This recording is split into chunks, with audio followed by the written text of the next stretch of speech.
one of the things that you put out is that long work hours, since people tend to boast about it, may not just be that one strong predictor of workaholism. There may be more to that Hmm. story, right? Yeah. And you mentioned some of that already. So what are we missing when we equate only long work hours to workaholism or the way that we think about work?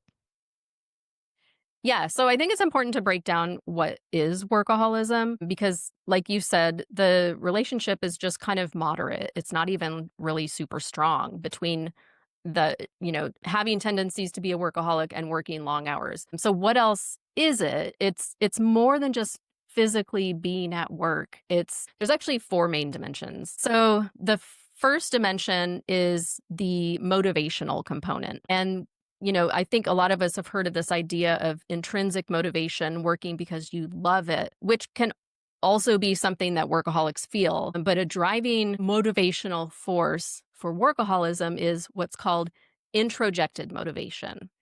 And a lot of people haven't heard of this, but it's basically working because you feel like you ought to, because you should be.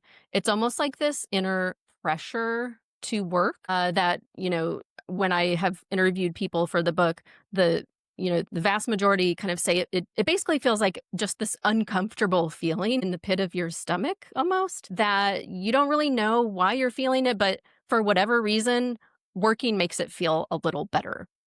Okay. Hmm. So that's the motivational component. Then there's the cognitive component. And this is really, to be honest, exacerbated right now because of technology is you are constantly thinking about work, that you're never fully disconnected even when you're not working, you might still be working in your head. You're thinking about the projects that you're working on. You're thinking about something for tomorrow or that happened yesterday or, whatnot. But that inability to cognitively detach can be really detrimental because you're not ever fully resting and recovering, right? So the cognitive component is you're always thinking about work. Then there's the emotional component. And along with the pit in your stomach is this feeling of anxiety or kind of this unsettled, uncomfortable. You can feel, just really anxious that you need to be doing something. And those negative emotions also drive that work behavior.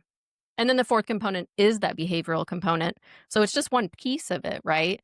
And it's not just hours worked because a lot of us are knowledge workers. It's really hard to track actually how many hours we work in a day. It's so fragmented, right? 10 minutes here, 15 minutes here, 5 minutes here.